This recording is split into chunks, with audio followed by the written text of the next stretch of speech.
Good evening. Vincent Quatroche. Henry Robinson and Prufrock were having a drink together down during happy hour at the corner of the end of the bar. Henry the Pussycat in blackface was putting away to the other guy's 3 or 1 and soon fell silent, glared vacantly at the open window away from the conversation, only to occasionally mumble, "Yassam, and adjusted his glasses and gestured to the bartender for another. Robinson carried the bulk of the conversation, speaking empathetically about the classics, and again, perhaps to address the shadow of a neglected intellectual and spiritual suffocating domestic life, and just walk away someday from the pale, gutless specter he was fast fading to. Prufrock wasn't listening to any of them. He was continually being rather preoccupied, self-consciously, with the shallow impression he imagined that he was sending to the other 2. And the pale, introverted angst, limited, revealing idea of doubt and the fear of mortality. Meanwhile, she sat down the other end of the bar with the Oprah Book of the Month selection she had just purchased online in a digital format. And she looked at the bartender and inquired who those strange men were down the end of the corner. And he replied, "Don't you know any of those guys? Those are famous writers." She sighed, sipped a margarita, and said intently regarding the men, regarding them, thinking about their brilliant conversations, and just what insights they must be having, the talent, the spark, the fire and passion, and perhaps the creative souls they brought into the world. And she sighed, what interesting guys writers are.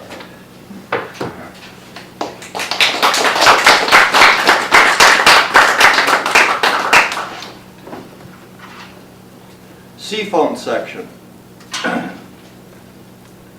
There's a plump lady sitting behind me on the train, and she's so upset. Her daughter-in-law, Marmee, just had a C-section, and her son, I gather, didn't call her quick enough. Evidently, after the whole thing was over, he just fell asleep. So now she's calling everyone she can think of. Right now, she's on the phone to Kiki, and in that whiny, world-weary, blubbering voice, dripping with hurt and solicitous concern regarding her sense of indignation and outrage, and the very idea of the inconsideration simultaneously delivered in a repetitive loop of script-driven relief over mother and daughter doing fine now, but the very idea of it all. It reported in an episodic, guilt-tripped serial update. And all I can hear in my head is that quote from a half-forgotten J.D. Salinger story. Well, a fellow passenger on the airplane, as Seymour is listening, was overheard to say, in some kind of exclamation that must have been rendered in that same insufferable sob sister proclamation, "Can you believe they took a whole pint of pus out of that lovely body of hers?"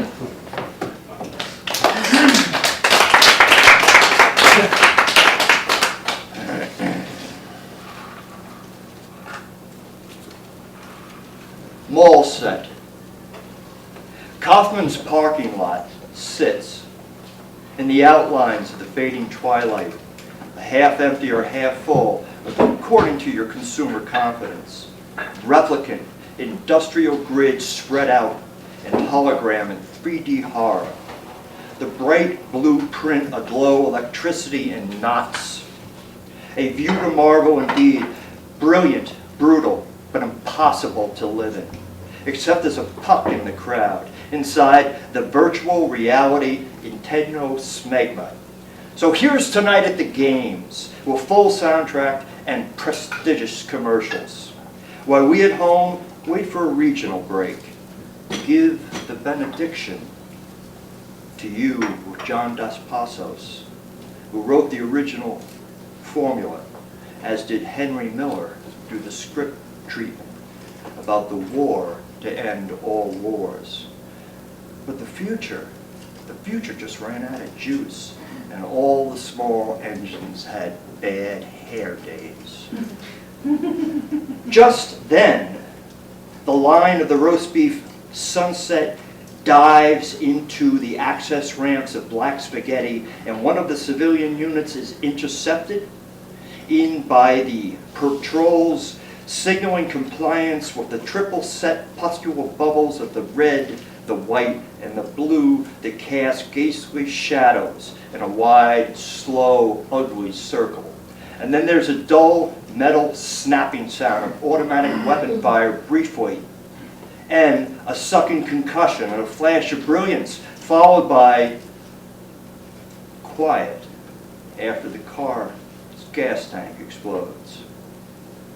Patrol Alpha 6 Tango Romeo, map reference Arby's, grid map 4EY, mark 2357 hours, has just scored a bullseye. Short-range missile backtalk deterrent system. Logbook shows probable cause. Strictly routine. Thank you.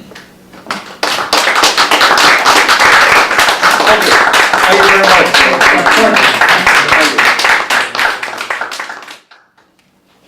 Hi, I'm going to read a couple from my book, Bones and Jokes. The first one is called Regina Einhorn, which I wrote several years ago after being diagnosed with cancer. What planet she's dropped from, nobody knows. She hunts alone, coolly cruising Rochambeau Avenue, legs and more legs, casual hips, jagged shag, pillow lips, and a mannish two-finger pinch on her parliament. 17, and she outcloots Jane Fonda. A mixed pack of cocksure Angie's candy store hanging deep-toking James Dean afflicted egomaniacs flex their blue jean buttocks, but she somehow plucks me. Makes a man feel so proud. Chats Fender Stratocaster and Gibson SG. Tells me to read Narcissus and Goldman and that she's tight with humble pie.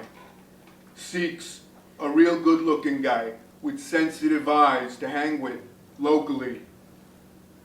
Last night, I was too stoned to crawl out of a 2 feet deep Bronx Park East ditch. Tonight, amid the brush, beneath the silver carving moon, it's me and blue denim miniskirt clad, red lipstick adorned, rooted Regina. I feel very submissive, she says nonchalantly. Humana, humana, humana. I am Ralph Cramden and hear the soft, low, surging trill of a small voyeuristic owl before I collapse inwardly. Across a great green lawn, hand in hand, walks Regina with another man. And I wonder, where in this melted pot Bronx Gehenna did that breezy babe find an all-American long, blonde-haired hippie stud named Atticus Rasper? That was 3/4 of a lifetime ago. Since then, I've survived a bat attack, Hey Jude, and Thorazine. Have screwed 7 beauties, read the Bible, kicked Big Brother in the balls, and learned to love. But if that unfinished Regina business haunts me still, I need to get cancer.